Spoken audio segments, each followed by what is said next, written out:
सुगंधा को पेंटिंग का बहुत शौक था। वो बचपन से ही पेंटिंग का शौक रखती थी और इसी वजह से उसके घर वाले बहुत परेशान थे उससे।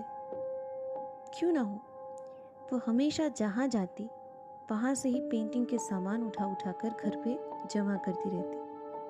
और उसके घर वाले इस बात से इतने ज़्यादा परेशान थे कि क्या बताएं। घर में थोड़ी भी जगह नहीं बची थी जहाँ सुगंधा की चीज़ें ना ऐसे इधर उधर फैलाई हुई हो। ऑफिस के काम के बाद जितना भी उसे वक्त मिलता वो बस पेंटिंग में लगाए रहती। ऐसे ही एक बार वो राजस्थान घूमने गई। पिछले महीने की बात है और तब वहाँ से वो लेकर आई है एक पेन ब्रश जिसको लेकर वो बहुत एक्साइटेड है। कहती है कि पेन ब्रश थोड़ा अलग है। उसे नहीं पता क्यों, लेकिन दुकानदार ने भी कहा कि इस पेन ब्रश में कुछ अलग सी ही बात है। तो उसने सोचा कि आज वो इस पेन ब्रश का इस्तेमाल ज़रूर करेगी। यही सब सोचकर वो ऑफिस से वापस आ रही थी और तभी घर के बाहर उसने रास्ते पे देखा कि एक भिखारी अपने आप बैठा हुआ खाना खा रहा है। उस भिखारी की आंखों में उसने गरीबी की वो परछाई देखी जिसे वो हमेशा से बहुत ज़्यादा दुखी होकर देखती रहती है। वो समाज के लिए कुछ करना तो चाहती है, लेकिन सिवाय पेंटिंग के उसके पास और कोई जरिया नहीं। अपने आर्ट गैलरी में वो इन्हीं सब तस्वीरों को लोगों के सामने लाती है ताकि उनको भी पता चले कि इन तस्वीरों के पीछे छुपा हुआ समाज का वो सच क्या है। हो सकता है कभी किसी अमीर को, कभी किसी एनजीओ वाले को या किसी और को उन लोगों पे तरस आ जाए जिनके बारे में सुगंधा कुछ सोचती है। यही सब सोचकर वो घर के अंदर आई और फौरन डिनर के बाद वो पेंटिंग के लिए चली गई। वहाँ पे आज उसने उसी भिखारी की फोटो बनाई और उस पेंटिंग में उसने उसको बिल्कुल वैसे ही बनाई जैसे कि उसने देखा, प्यार से खाना खाता हुआ। और पेंटिंग जब खत्म हुई, करीबन 2 बजे थे, सुगंधा ने घड़ी की तरफ देखी और फिर उसने सोचा कि अब तो मर गए, कल ऑफिस जानी है और मैं अब तक पेंटिंग बना रही हूँ। वो फौरन भागी सोने के लिए और सो भी गई। लेकिन सुबह बहुत लेट हो गया उठने में। उसने सब कुछ खाना वाना खाया, ब्रेकफास्ट की और फिर दरवाजे के बाहर निकलने ही वाली थी कि उसने देखा कि वो भिखारी जहाँ पे कल बैठा हुआ था वहाँ पे आज है नहीं। उसने इधर उधर देखा लेकिन वहाँ पे भी कोई नहीं था। गली से निकलते वक्त उसने कुछ लोगों की बातें सुनी और उन बातों ने सुगंधा को थोड़ा हैरान भी कर दिया। उसने सुना कि इस भिखारी की कल रात करीबन 2 बजे मौत हो गई है। रीज़न कुछ पता नहीं चला, लेकिन पुलिस और एम्बुलेंस दोनों ने आकर इस लाश को उठाकर पोस्टमार्टम के लिए भेजा है। सुगंधा थोड़ी मायूस भी थी, लेकिन उसने फिर सोचा इसमें क्या किया जा सकता है। हो सकता है वो बहुत दिनों से भूखा था और आज अचानक खाना खाकर उसकी तबीयत खराब हो गई हो। यही सब सोचकर वो ऑफिस के लिए चली गई। वैसे भी उसके पास अब वक्त नहीं था क्योंकि कल उसके घर में एक बहुत बड़ी पार्टी थी, उसकी एंगेजमेंट की पार्टी रेहान के साथ। रेहान जिसे वो बहुत प्यार करती थी। पिछले 5 साल का रिश्ता आज फाइनली एंगेजमेंट तक सफर का तय हुआ है। वो बहुत खुश थी। रेहान बहुत लविंग और केयरिंग भी था। रेहान के जाने के बाद, उसके फैमिली वालों के जाने के बाद और बाकी सारे गेस्ट के जाने के बाद उसने सोचा कि मैं क्यों ना रेहान को कुछ गिफ्ट करूं।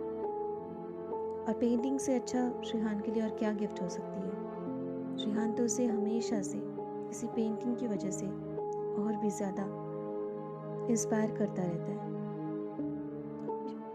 रेहान को बाइक्स बहुत पसंद है और उसकी फेवरेट बाइक जो है वो तो सुगंधा अच्छे से जानती है। जब भी रेहान खुश होता है उस बाइक को लेकर निकल पड़ता है, वक्त के बारे में सोचता भी नहीं। जैसे सुगंधा पेंटिंग के लिए पागल है, ऐसे रेहान बाइक में घूमने के लिए। बस सुगंधा ने फौरन वो पेंटिंग बना डाली जिसमें रेहान अपनी फेवरेट बाइक के ऊपर घूमने जा रहा है। पेंटिंग बनाने में जो मज़ा है वो किसी और में नहीं। उसने रंग भरी, सब कुछ कंप्लीट किया और फिर खुशी खुशी वो सोने चली गई। लेकिन ज़्यादा देर तक सो तो नहीं पाई सुगंधा, क्योंकि उसके सोने के बस आधे घंटे बाद उसके मोबाइल पे एक कॉल आया, जिस कॉल पे उसे एक बहुत ही दर्दनाक खबर मिली। हेलो सुगंधा, मैं स्वीटी बोल रही हूँ। रेहान भैया का अभी अभी एक्सीडेंट हो गया है, उनके बाइक का, और उसी जगह पे उनकी मौत भी हो गई है। एम्बुलेंस आने से पहले सब कुछ खत्म हो गया, आप फौरन आ जाओ। इस हादसे को 5 महीने गुजर चुके हैं। सुगंधा अब धीरे धीरे नॉर्मल होती जा रही है। रेहान को भूलना बहुत मुश्किल था, लेकिन डॉक्टर मधु चावला, उसने कभी कोशिश ही नहीं की कि वो रेहान को भूले। बस उसने थोड़ा अलग सोचा और सुगंधा को कहा कि तुम उसे भूलने की नहीं, उसकी अच्छी यादों को याद करके जीने की सोचो।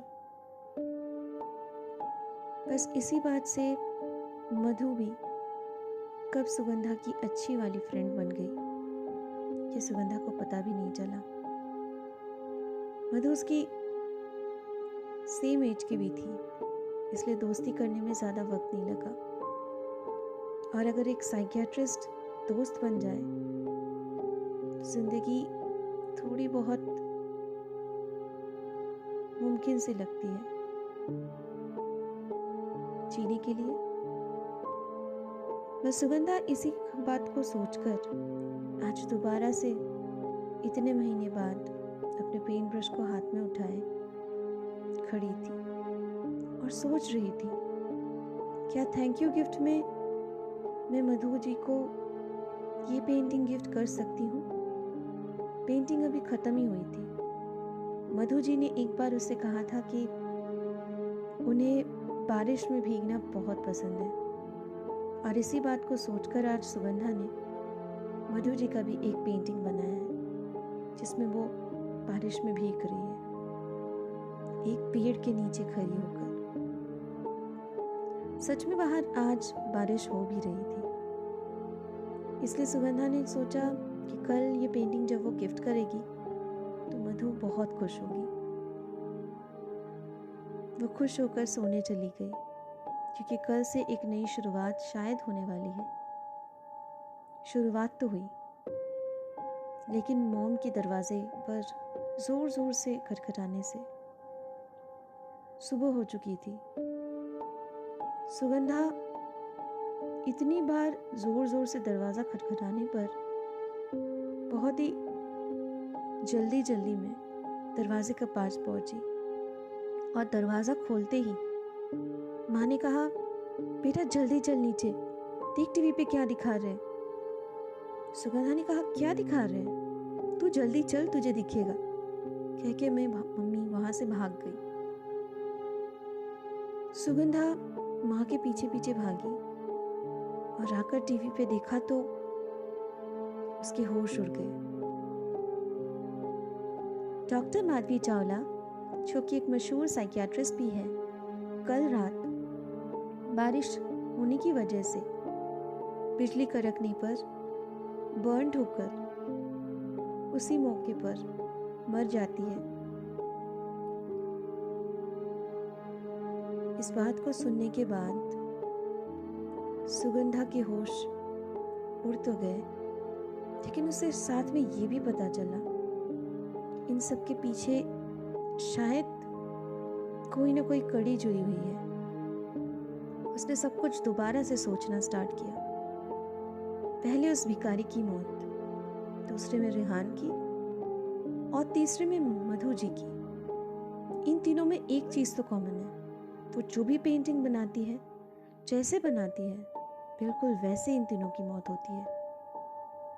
तो क्या ये सब कुछ मेरी पेंटिंग के साथ जुड़ी हुई है?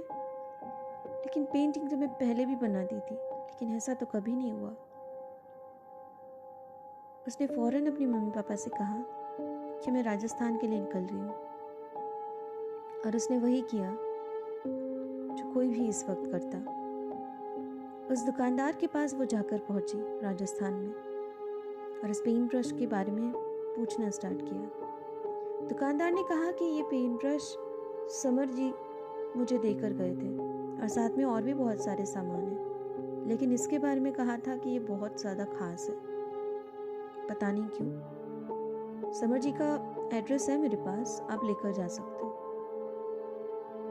सुगंधा ने एड्रेस ली और समर जी के घर ढूंढते ढूंढते पहुंच भी गई। समर जी को बहुत बोलने के बाद, सारी कहानियां बताने के बाद वो राजी हुए सच्चाई बताने के लिए। उन्होंने कहा कि उनकी पत्नी गौरी, उसके बालों के गुच्छों से उसने पेंट ब्रश बनाई थी। बहुत खूबसूरत, बहुत प्यारी थी वो, पर पता नहीं क्यों लोग उनको डायन कहते थे, और इसी सुपरस्टिशन की वजह से एक दिन सुगंधा जी को उन सब ने मिलकर जिंदा जला दिया। उसके बाद इस पेंट ब्रश का कोई मोल भी नहीं था। उन्होंने सब कुछ बनाना भी छोड़ दिया था। लेकिन एक दिन 4 साल का एक बेटा, उनके खुद का बेटा, सिर्फ रोने लगा, तो उसे मनाने के लिए समर जी ने एक पेंटिंग बनाई जिसमें उनका बेटा गौरी जी के गोद में कुएं के पास बैठा हुआ है। ये देखकर बेटा बहुत खुश हुआ, क्योंकि ये वो हमेशा करता था। अपनी माँ के साथ बहुत दूर पानी भरने जाता था, और वहाँ जाकर पानी भरने के बाद उसकी माँ उसे थोड़ी देर वहाँ पे बैठकर लोरी सुनाया करती थी, जो उनके बेटे को बहुत पसंद था। बेटा बहुत खुश होकर ताली बजाता था इस पेंटिंग को देखकर। लेकिन ये खुशी बस एक दिन की थी। अगले दिन समर जी को किसी काम से गांव से बाहर जाना था, तो उन्होंने अपने बेटे को अपने पड़ोसन के पास छोड़ कर दिया। लेकिन आने के बाद रात को उन्हें अपने बेटे की लाश मिली, वो भी उसी कुएं के पास, गाँव वालों के साथ ढूंढते ढूंढते। इतनी दूर एक कुएं के पास एक 4 साल का बेटा कैसे आ सकता है, ये आज तक उनको भी नहीं पता। लेकिन उन्हें समझ में आ गया कि सारे फसाद का जड़ ये पेंट ब्रश है। गुस्से में उन्होंने सब सामान एक साथ उस दुकानदार के पास बेच दिया। पूरी कहानी सुनने के बाद सुगंधा को गुस्सा नहीं, इस बार तरस आया गौरी पर। एक माँ, एक पत्नी जो अपने परिवार से इतना ज्यादा प्यार करती थी, बस गाँव वाले के अंधे विश्वास पर अपना दम तोड़ देती है। मैंने तो रेहान को खोया है, मधु जी और इस भिखारी ने भी अपनी जान दे दी। शायद इनको किसी की खुशी बर्दाश्त नहीं होती, या फिर ये नहीं चाहती कि कोई और अच्छे से रहे, क्योंकि ये अच्छे से नहीं रह पाई। यही सब सोचकर सुगंधा उस पेंट ब्रश को फेंक कर नहीं आई। अपने घर पे आकर उसने उसे संभाल के रख दिया।